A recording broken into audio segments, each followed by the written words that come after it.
guys, welcome to another thrilling episode of Amazing Amazon and Captain TV coming from Lagos. Thank you for always being a part of it, and yes, hope you've been enjoying the show so far. We've got amazing content for you, especially today. In 2 days time we'll be celebrating the International Day of the Girl Child. So I welcome you on board to the show. I am Tosin Adeyemi.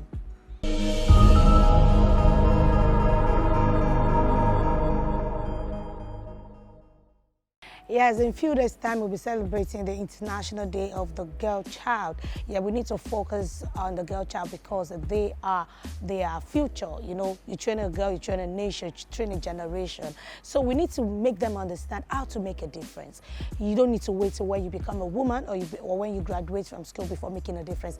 How can you even discover that potential, that skill in your child? And you need to develop it. So today, I'll be speaking with an NGO practitioner, a humanitarian, someone who have made an impact, especially in the girl child, to make a girl child know that yes, you can be who you want to be, even right at the age of as early as 2, 3 years, 4 years. So she'll be sharing her story as well with us, how she was able to scale through teenage age and how she has been sustaining herself. So join me on the interview segment.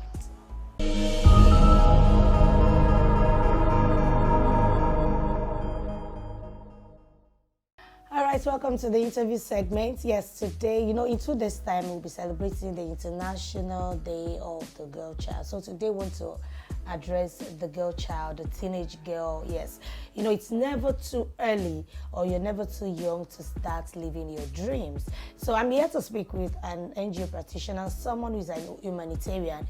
She has been an impact to our generations, especially the girl child. So she'll be telling us her story and how she has been able to impact lives positively and to tell you that the steps you can take to actually achieve and make a difference. So join me as I welcome Miss Precious Eniayekan. Thank you so much for having me. It's a great privilege to be here. Yeah, thank you so much. And you look good. Thank you. Thank you. You look good as well. I like the fact you're promoting our African culture. I know, right? I know. Don't mind me with my dress anyway, but it's made in Nigeria as well. I know. I can see. All right. So how are you today? I'm very well. Very well. How are you? I'm good.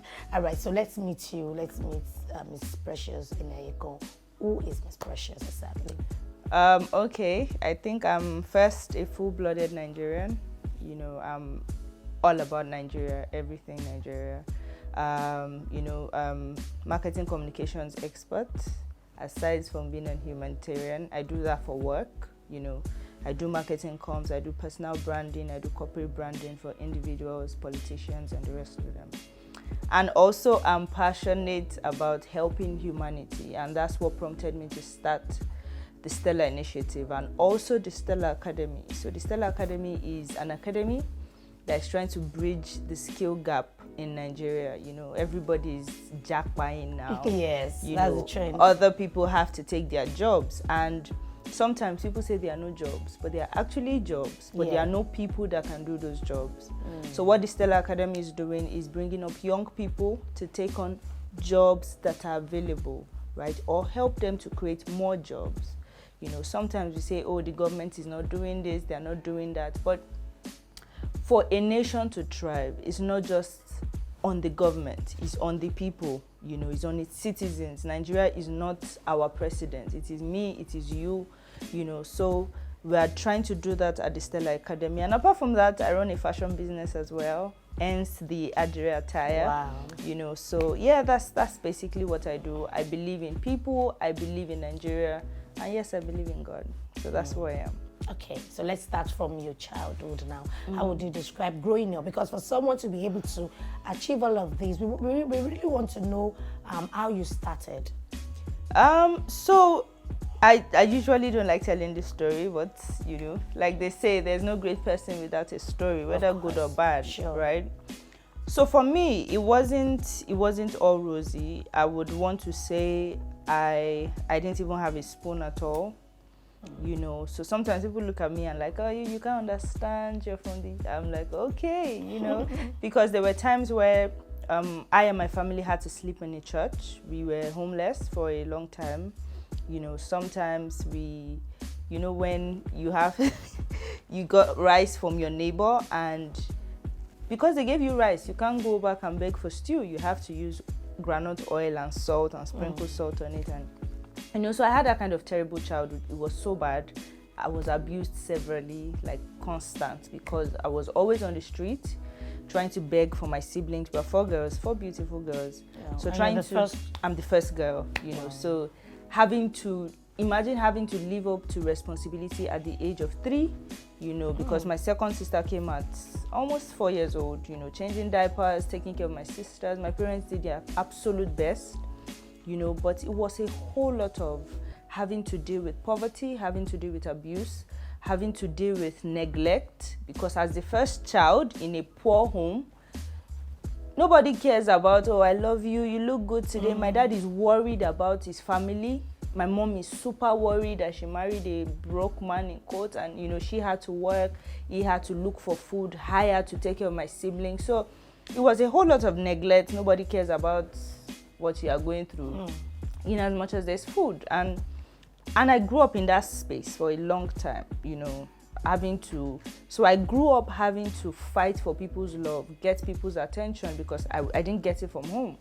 Everybody's looking at you. Precious, take care of your sisters. My sisters are like, Aunt Precious, we have not eaten today. So everybody is running to you for succor, but you don't necessarily have a place of safety. And on the streets, I would, one of those days when I went to ask my neighbors and, you know, people around for what I and my sisters would eat, because my parents had gone like all day, you know. Like to look for daily bread. For daily bread. And there's this woman that has a very nice store in front of our house then in Jungle. The name of our store was Precious Store. So she kind of liked me, you know, but I can't be going there every day, right? So sometimes I will go and say, please, my sisters have not eaten, you know. And that's why when I see those children on the streets cleaning wine glasses and people say, get out, I can relate, because it is something I have done before, right? So I see them, I give, even though I know that they are remitting that money to somebody else, but I still give them, because when I was doing that, you know, people gave to me as well, you know. So some of those times, you know, people would take advantage of me, men would take advantage of me. You know, it was quite dicey and you know. So yeah, that's how. Were you schooling then as well? Yes, I was. That's why one thing I'm grateful to my dad for. You know, he made sure that we all went to school. But outside of that, you know, peace out. Whatever you want to buy clothes, that is not his business. So then I remember I had all black shoes, black shoe, black clothes, black underwear, so that I can wear them, you know. Because obviously you have just 1 or 2 pairs, and we're 4 girls. So if I wear, my sister will wear maybe on Wednesday, my other sister will wear on Friday. You know, so we had all black and gray. That was our thing. So it was in that environment I grew up. So it was a lot of neglect, misunderstanding, because I was bottling up a lot of things. As a teenager, people think that children do not have emotional issues or mental issues, but they really do. I wanted to talk to my mom. My mom is a great woman. Now we connect, you know, but then there was no mother-child, and I can't blame her, right? Because she also was dealing with her own stuff. She had a marriage, she had to fend for her children. You know, no mother would want to see her children suffer, really, literally. I remember one time she was pregnant for my last sister, and she didn't eat all day till like 4 o'clock. I had to go out and stand in the gap. So I was literally nursing myself, you know, nursing my parents as well. You know, it was a whole lot, but here we are today. I really can imagine. But I like the fact that your dad really took education as paramount and actually trained all of you in school. So now, from there, how did you pull out? So for me, and I think one of, sincerely, I won't sit here and say, oh, aspire, you have to be motivated, you know, you have to do this, read, hard work. Because, so for me, it was the education my father gave me.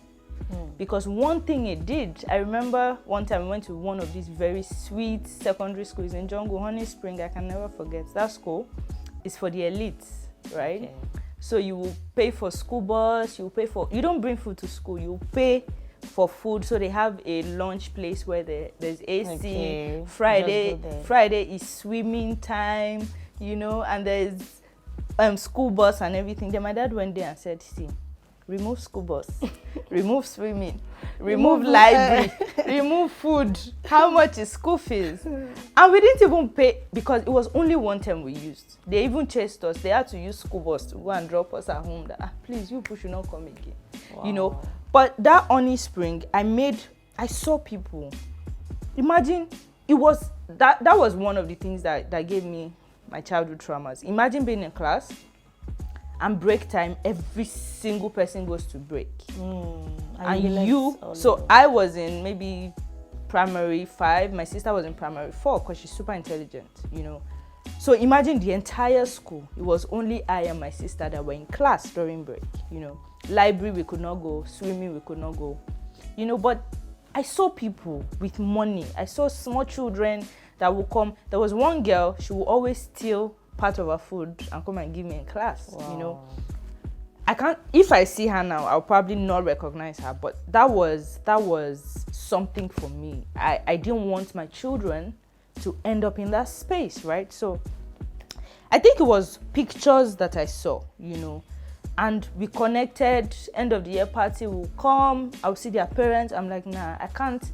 There must be something outside this kind of life. And my dad was not too rich, but he was smart. I saw my dad, one of the things my dad would buy is books.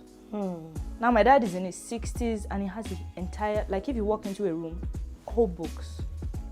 Then my mom will shout, we have not seen money to eat, you're buying books.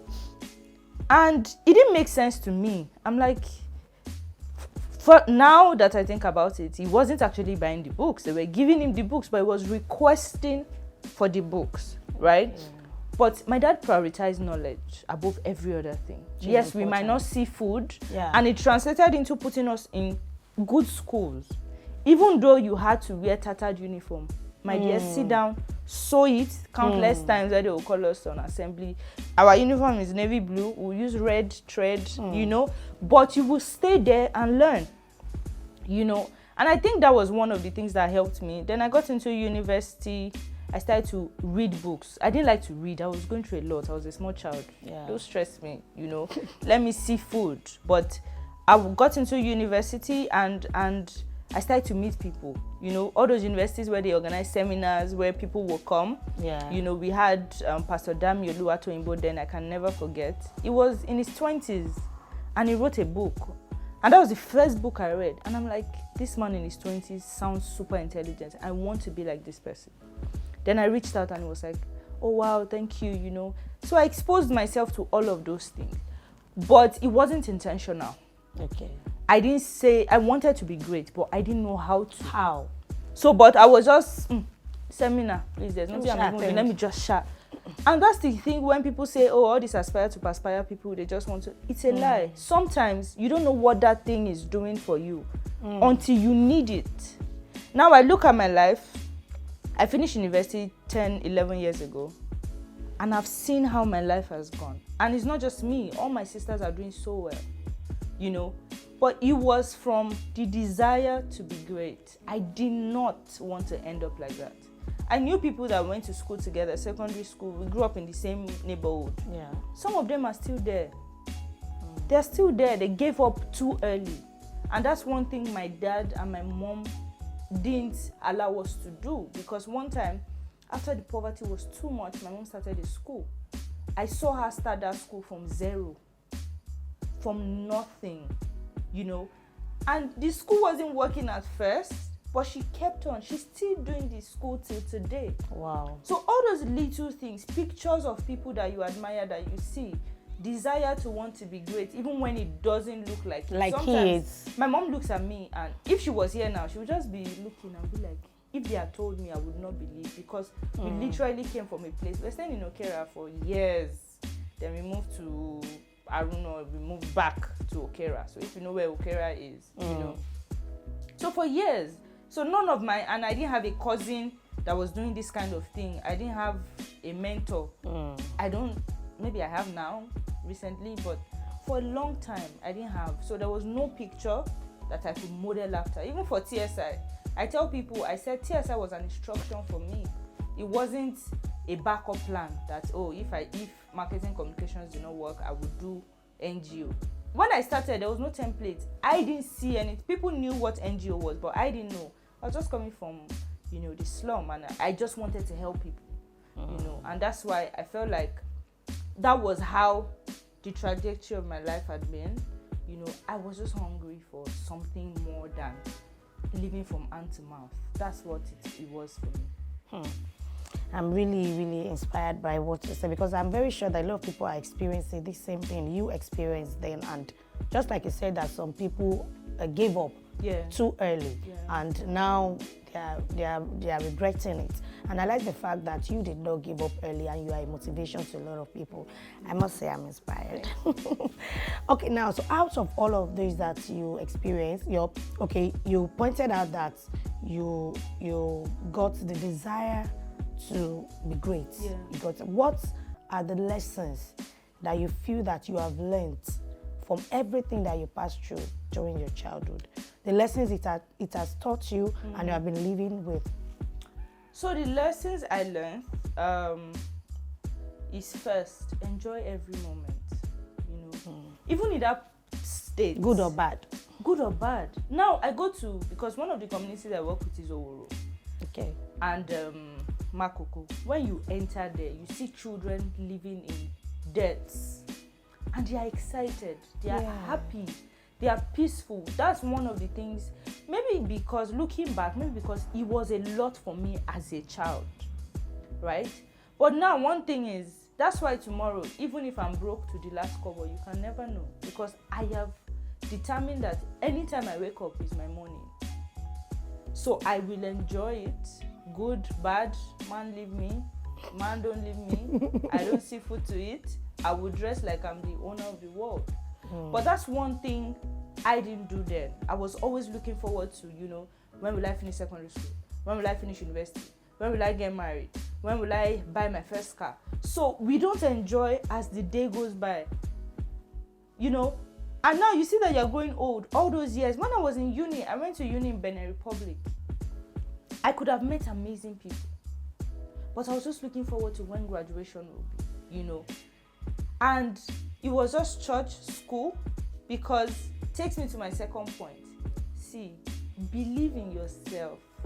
Like, that's one of the things I didn't do. My self-esteem was terrible. Now I grant interviews, I speak on platforms. Then, if you want to kill me, just 3 of us in this room, I can't even say my name is. Because I felt like I was short. I spoke English, but I felt like my English wasn't good enough. I felt like I wasn't rich enough. I felt like I wasn't fine enough. So like other people being better than you. Everything were better. I felt like my idea, people didn't, I beg, go and sit down, who are you? And those things is self-sabotage. I was sabotaging myself for a long time. All this new pressure started in 2016. Before then, you can never see anything about me on the internet, because I felt like I didn't have anything to offer. I didn't have anything to give. I was the most useless person in the room. So in this room, I'll feel like I'm the smallest, I'm the most useless person. Keep short, you're stupid. So you don't have to say anything. So I was sabotaging myself. Every other thing was good except me. So lessons I've picked is enjoy every single moment. You can never get it back. As you are sitting down here, even if you want to retake this interview, you will probably not be wearing the same attire. Sure. Will probably not be on the same hair. It might not even be them that would be at the background. So why not enjoy this moment? And also, you are all you've got. Like, carry yourself. Kunle Shorin will say, even if you are foolish, foolishness is a necessity. Because without foolishness, you cannot have wisdom. So with your stupidity, I'm stupid, Abi, carry it with so much confidence. Like, I'm the most stupid person in this room. So confidence, and also knowing that life is in phases. And one bad page is not your entire story. And for a long time, I carried shame because of the abuse. I made excuses for my abusers. Oh, if I wasn't on the street at that time. oh, if my parents didn't send me to go and beg for school fees at that time, if this one, the man is a good man, maybe it's me, So for a long time, I made excuses for them. I forgave them, but I didn't forgive myself. Sometimes life happens, you lose money in business. Yeah. But you think you've moved on, but the truth is you've not forgiven yourself for losing money. So when another business opportunity comes up, you don't want to invest, and we call it PTSD. What's that? Like PTSD. So people, maybe when you have experienced a plane crash before, you have PTSD, traumatic syndrome or something. Syndrome. So you don't want to, you have PTSD, you have phobia for this, you have that, So we don't give ourselves so much credit. We make excuses for other people. Oh, she's late because. But when I'm late, I'm beating myself up, and you say, oh my God, you are stupid. Why must you always go late? So you cut other people some slack, but you don't cut yourself some slack. So I think growing up now, I have been able to, it's still a work in progress, deal with shame. Now, I carry nobody has done this life before. All of us are just trying to rough it. Yes, ma'am. Even people that you feel like they are perfect, nobody has the template. One. So I make my mistakes and I move on fast. I don't even stay there. Because I can never get this anywhere. I can't get it again. Even if I will come back, the next people world. say next world. I'll probably not come back as a girl or come back as precious or even stay in this part of the world. So those are the few lessons that I've got. And also invest in knowledge. Even if you have this most lowest self-esteem, when you know something, you sound super. People will be like, oh my God, you sound very intelligent. Like, people will even want to listen to you. They want to want hear to you talk. When you walk into a room, it's like when you have knowledge about fashion and how to carry yourself. Yes. Even if you are repeating clothes, people don't care. Yeah. Because those people that they are not fine facially, they don't have money, but they walk into a place and you're like, whoa. When they talk, you're like, who is this person? They don't have anything, and they will inspire you, and you'll be like, even your life, you don't even have a car, but you would listen. You'll be inspired. Yes, so prioritize knowledge. Live in the moment. Live in. Before you close your eyes, open your eyes. Now I see my parents, and I'm like, now I'm trying to build a relationship, but I wish we had it earlier. They're growing older. My sisters, some of my sisters, and they're both still very alive. They are very alive. My sister is married now.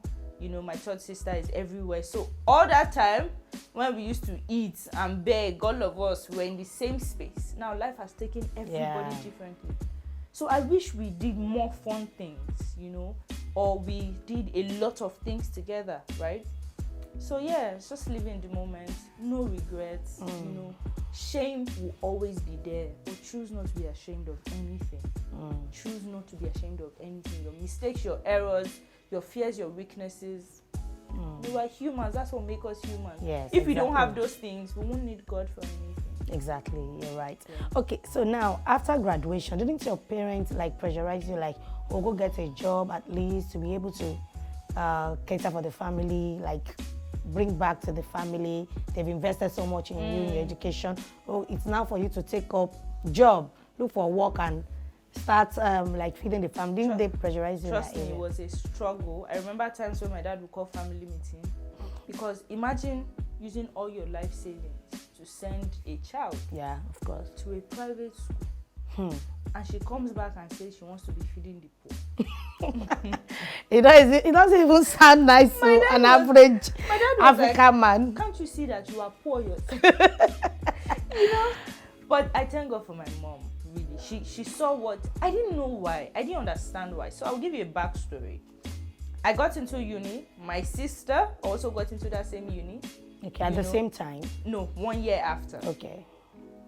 So lecturers started to want to ask me out and sleep with me. So I was failing in school because I didn't give in to their advances. School finished, I came out to the third class. Imagine coming out to the third class in a university. Don't forget that I already have a backlog of shame, a backlog of abuse, self-esteem. My immediate younger sister came out to the first class. Wow. We got home, And I had 1 year, so not 1 year extra, but my result was delayed for 1 year. All my mates had gone to NYSC. So literally, I and my sister came out at the same time. We got home, oh yeah, where is your results? You know, my sister presented her first, they gave her a gift, you know, oh, first class, wonderful, that's what, and she's my dad's favorite. I'd always known that. Okay, your dad has a favorite. And your mom too? My mom, no, my mom is indifferent. My dad, so it got to me. It wasn't just my dad. My uncles will come to the house and say, oh, my sister's name is Marvel. Oh, Marvel, Omo Gidi, you know. Where is that one? That's you. So I lived with that for years, you know. Then life happened again. I came out with a 3rd class. My sister came out with a 1st class. Another struggle. Then my parents were mad. My mom was like, just leave her, life happens. No, it's not her fault, it's lecturer that wants to sleep with. Or should she have slept with? My dad didn't want to hear any of that. Another shame. I couldn't. First, my university even had issues. They will say, oh, that Benin, that is not accredited. And I came out with a 3rd class on top of all that. So I couldn't go for it. Till now. Well, this is TV, but I'll say it. I don't have a proper CV because I have never looked for a job for once. At first, it started because I was ashamed to go for interviews. I felt like first, I'm even disqualified first. Because it's not like now of social media that they will check your LinkedIn profile. Yeah. That was 11 freaking years ago. They will check your LinkedIn, your Instagram. Okay, we can hire her. She's a marketing, she has a brand presence. Then it was your CV. 1st class, come this way. International students, go that way. 2nd class, upper, stay here. 3rd class, go home. You know? And I'm like, so what do? I started fashion business. I was making money because I went to serve in Abuja. You started with fashion business first. I started with fashion business. You know, went to Abuja, but it wasn't making as much. My dad was expecting a white-collar job, office, bring car, you know. And in 2015, I'm like, I want to start an NGO. My dad revolted. There were times when I want to cook food to go and give my Oro people or people generally. And my dad would come off the fire, you know, shout at my mom because my mom was the supportive one. My dad wasn't. Sometimes I would come back from projects, I'll meet my uncles. You would think it's because of a serious matter. It's my matter. First child. What legacy are you laying? You are very useless. You are this one, you are that one. I had to deal with all of that until they started to see results. And that's why I tell people, don't argue with people. Just get to a point where your results begin to speak. The first day I was on the tabloids, newspapers. My dad bought newspapers and sent to his friends by himself. Oh, I'm proud of you. I knew you would be great. I knew you were my first. You are the greatest. That's why the Yoruba adage is so complex. The good child is the father. Is the father's child, you know. And he bought it and sent the Oni of Ife's award too. My mom followed me. Was like, I can't go because he didn't believe that I would. Was like, when I brought the award back, you could see the smile from here to here. I was like, I'm super proud of you. So let's, you know that NGO now, we can now do it this way. So that you. So you're not started planning so with you. I'm not even, my dad would be angry that I'm not carrying him along for projects. Can you imagine? So when you get to a point where your results start, don't explain, don't shalaye, don't aspire, sir, you know, you understand. Those days I will go back and cry. So what do you want me to do? I heard this instruction clearly. It wasn't like, it's not easy. Normally I'm a cool person. I don't even like stress. NGO is stressful because you have to deal with people, you have to deal with volunteers, you have to deal with donors, you have to deal with entitled people that you are trying to help. Yes, they will feel like sometimes you give them food, this food is even small. No meat, the meat is and you too feel like what you are getting freely you shouldn't even complain. You know, some people will take 5 packs, go, come, change their clothes, come back, come and collect another one. So you have to deal with, sometimes I will go home and I'm like, do these people think I'm making money from this thing? But I just had to do it. And I feel like that was the platform that changed everything for me. And we are still going to talk more on that, but we want to go on a short break now. So when we return, I'll talk more on that. Okay, so viewers, stay with us. We'll be back after this time out.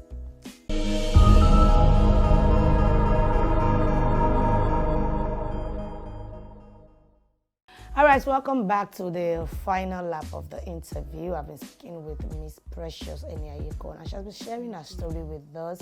And now want to move to our career properly. I want to start with what you are mostly passionate about. I know you are into fashion, you're into NGO, into a lot of things. What are you mostly passionate about right now? Not before, when you just graduated, right now. So right now, I think I'm passionate about building businesses, right? Because I have few startups, fashion tech and property tech. So, but that's not a passion, right? It's just to be significant. It's just to transition. You know, you can't keep doing the same thing every day and expect a different result, right? But what I am called to do, what I feel like I would be doing, even if I wasn't being paid, is impacting men. Because I feel like whatever investment you want to do, it's not as much as investing in human beings. Because once you are gone, those investments will still stay from generation to generation. So TSI, the Stellar Initiative, is what I'm passionate about. The Stellar Academy is what I'm passionate about. Helping people, building a new Nigeria. Because even for Nigerians, bad leadership, whatever we're complaining about, still boils down to the family system. You know, so bringing up people, these are human beings as well, in position of power. They are people, you know, bringing up people, taking care of children, investing in girls, raising an army of women that understands what they are called to do in this earth is what I'm entirely passionate about and I'm giving to. So yeah, TSI is my passion and I'm doing it as God helps. So how long have you been doing that now? Will be 6 years in December. 6 years and it's been great. How did you create the team? Like, is it that you just work to people, or is part of those that you have helped that you? Okay, so the team of people that work with me, at first it was just me, my third sister, and my best friend. We sat in my parlor and I'm like, so this is what I want to do. And they were the first set of volunteers. We had the first event in December. We had 150 young people, secondary school children, right? And I was scared because don't forget. Okay, you started from school. Yes. No. So it was an outdoor event, but we invited school children. You know, secondary school SS children. We brought professionals to come and speak to them. You know. So it was from there people were like, oh my God, I want to be like these people. I want to volunteer. I want to be a part of what they are doing, you know. So we start to get people. So I've never really walked up to anybody to say, oh, come and join my team. It's from what we do. We show the world, we post, we do videos, we do pictures, and people are like, oh, I want to be a part of something. So for TSI, it is them trying to be a part of something big that they don't know yet. Okay, so now, I know that a lot of young people that you have really inspired and impacted their lives, you have invested in, they will see you as a role model. So who are those people that served as instrument to becoming who you are today? That you can say, oh yes, God actually used these people for me. So I think my mom and my dad, those were the first contact I saw. Then there's this woman called Mrs. Tonye. She was one person that got us our first house. You know, so one time I said we were sleeping in church one time. So she came, she met my dad. That woman is from Rivers. She's not my family member, but she's the first person that taught me what kindness means. You know, she got us a house. She has been a family friend from then for like 20-something years, for like 27 years, you know, supporting, giving. So I learned kindness from her. That's why I can see somebody on the street and the person say, Ma, I don't have a place to stay. And I'm like, come inside, because I enjoyed what it meant to be loved by somebody that was not my family member, right? So Mrs. Tonye, like I said, Pastor Dami Oluwatoyinbo was my first mentor and is still my mentor, you know. Then Olakule Shorinyo, you know, Mrs. Lara Odebi, she runs Dabira Women. That is my NGO mentor because she has been doing it she does for widows and children. And yeah, I don't have quite a lot, but I have people I admire. Oprah Winfrey is one person that I see myself in her, right? TD Jakes is my entire inspiration. you know, and yeah, those very few people. I don't have lots of mentors because I'm careful about who speaks into my life. My life is not, so people need to understand what they are called to do and not follow the crowd. So sometimes I'm often misunderstood because I don't think like the normal person. Then people tag you as rebellious. So my life is not my template. I've not really seen my template anywhere, right? That's why I admire people. And part-time, I have mentors per season. Because people need to understand that we can outgrow people. We can outgrow relationships. We can outgrow mentorship. Sometimes your mentor will tell you something out of love. But you know that this is not what I'm supposed to be doing at this time. But you need to draw the line to know when God's voice is more than your mentor's voice, right? So part-time, I have Jimmy Tewe has been there for me, you know. So part-time, I have had to stay under people's tutelage. Other times, you know, when I know that the time is up, I move. Because at the end of the day, I am accountable to my life, to my destiny, to my purpose. So I won't say mentorship is great. As much as you can get mentorship. But people get mentorship for the wrong reasons. They want to get access to your contacts. They want to take nice pictures with you. I don't have to be close to you to be mentored by you. I can get your materials. Yeah, sure. I can get your materials. There was one time I was feeding on Pastor Tosin Adeyemi every single day. Even Olakule Shorinyo, I just met him recently. But I've been feeding on his contacts since like 2009. But I didn't see the need. It wasn't time. Right? And now we're like, I can call him anytime, I can go, and it wasn't just time at that time. Right? So I've understood seasons of my life, and I've done mentorship based on what I feel, what I perceive. Some people might not agree. Some people say, oh, get mentorship, it will help you move faster. Some people, I want to believe some people don't have active voices to say, oh, sit down here. No, don't take on that project. But they're doing great. Yeah. Who was Jesus' mentor? You know, so all those things. But yeah, some great, amazing people have been of great help to me. My parents and all of those people I mentioned earlier. All right. So now, I like the fact that you have really been able to overcome a lot of things, and is an inspiration to a lot of people passing through that particular stage right now. Because life is like a phase. Yeah. A phase fades out, then another phase comes in. Okay, so now let's talk about, like, in 2 days' time, we'll be celebrating, is it 2 or 3 days' time, we're celebrating International Day for the Girl Child. We need to focus more on the girl child right now because we see lots of them. You know, we read the newspaper, on the news, girls being used as ritual, you know, prostitution everywhere is really on the rise at this point now. So what would you say is really wrong with our girls of today, teenagers especially? Well, it's a lot of things. Like I said earlier, the family system. Because we have not taught our girls that they can make it on their own. Because you see a parent as small as maybe a 5-year-old, you're like, oh, you've not washed plates. Is that what you want to do when you get married? Is that what so we've been taught. And our brain has been engineered to think that without a man, we cannot make it on our own. So girls grow up. That's why you see a random girl has a, not teddy bear, that girl, that baby doll, you know, making hair, bathing the kids. Yes, you know. yes. And she comes out of uni and the first thing she's thinking about is marriage. Not how I want to make it, how I want to start a business. And that's why when you check at the root of every girl that is, you know, doing runs, doing prostitution and the rest of them, it is ends meet. The country is hard. But because we have not been taught that we can use this hand to make money for ourselves, that's why you didn't see the news recently where girls in Warri were protesting that they should release their Yahoo boys' girlfriend to them, that those are the ones that are feeding them. And I was ashamed. Because if you were taught in this part of Africa that you can actually build something and make money, trust me, most of the things that men are doing now, they won't do it. I saw a joke where somebody was like, men, you are using women for ritual now. When women start to use men for ritual, there will be no man. That's how powerful we are.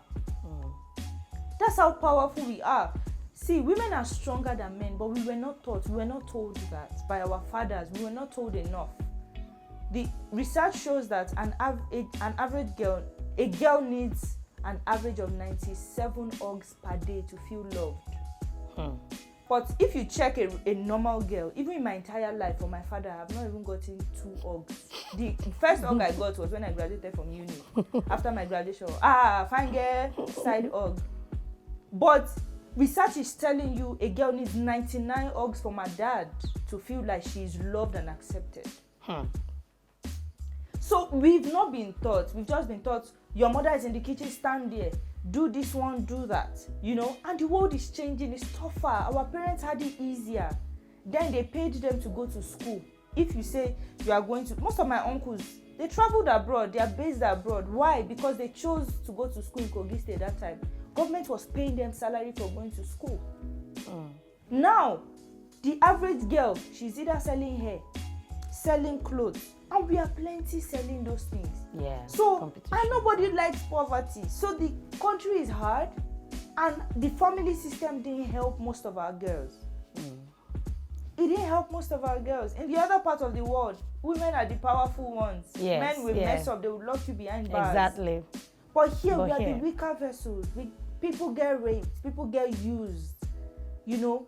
And I feel like it's not entirely to blame the girls that they are greedy. Because it's easy to say, oh, this generation, they are spoiled. But they saw it from somewhere. And I tell people, it has always been like that from the past.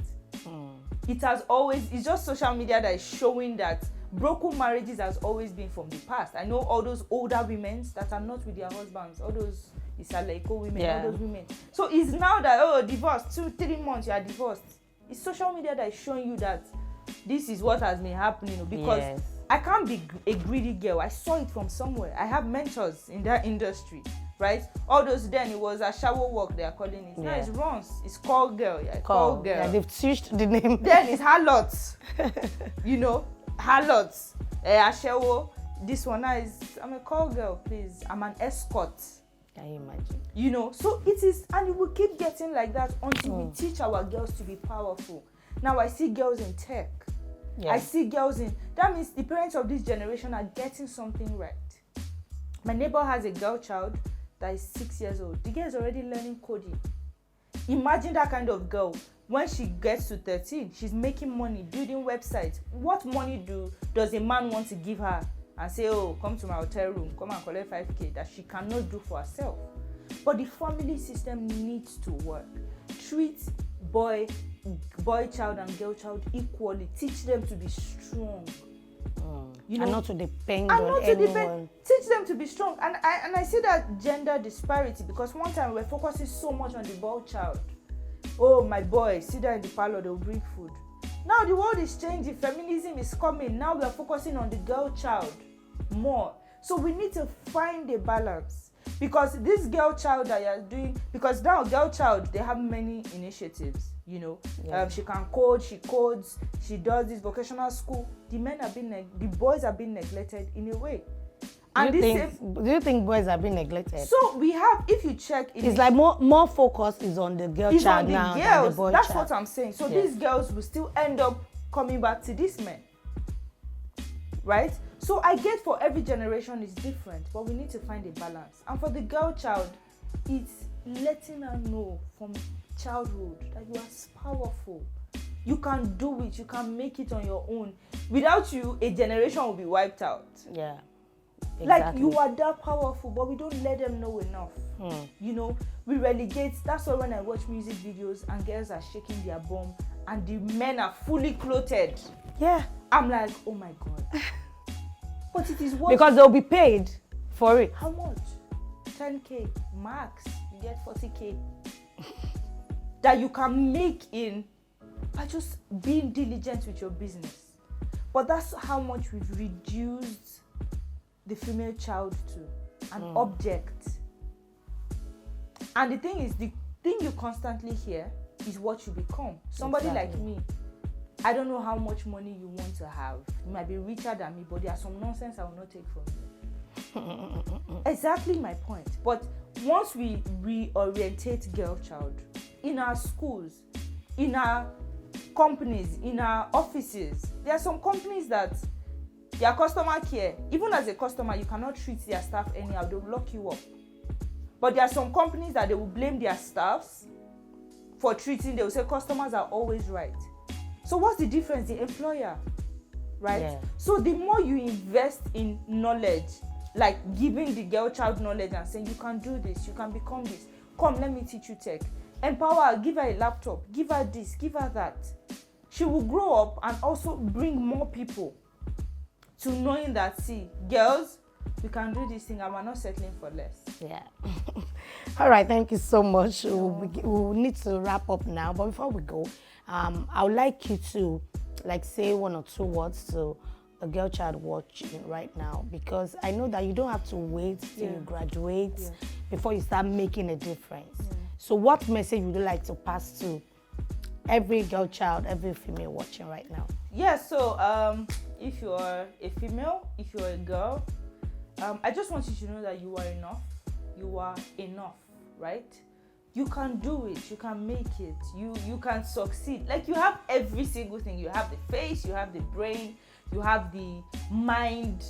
Because women are people that think so far. They can create pictures, they can multitask. You have everything working for you. Don't let anybody tell you otherwise. You are just enough. You are just enough. Thank you so much for that. And I really enjoyed every bit of our conversation. Same here. Thank you. All right. Thank you so much for being a part of it. I hope to have this conversation again, like a part 2 of it. We can do it. We didn't exhaust it. Yes. All right, viewer, thank you so much for watching. Thank you for staying with us. I hope you've learned a lot. And I also want to wish every girl child happy International Day of the Girl Child. Yes. All right, to take a short break. Thereafter, we'll take the quotes.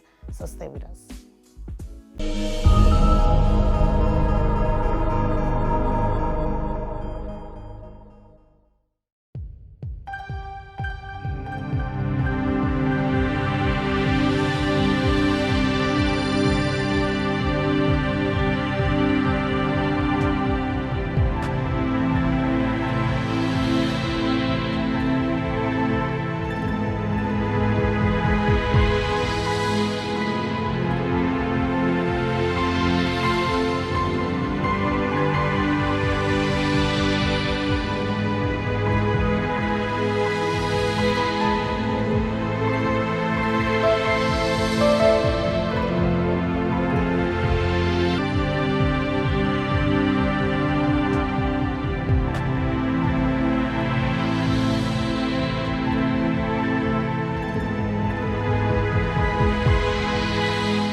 Yeah, this is the much we can take on today's episode of Amazing Amazon, and hope you learned a lot from our guests of today, speaking on how to make a difference as a girl child. Thank you so much for being a part of it. I am Tosin Adeyemi. Bye for now.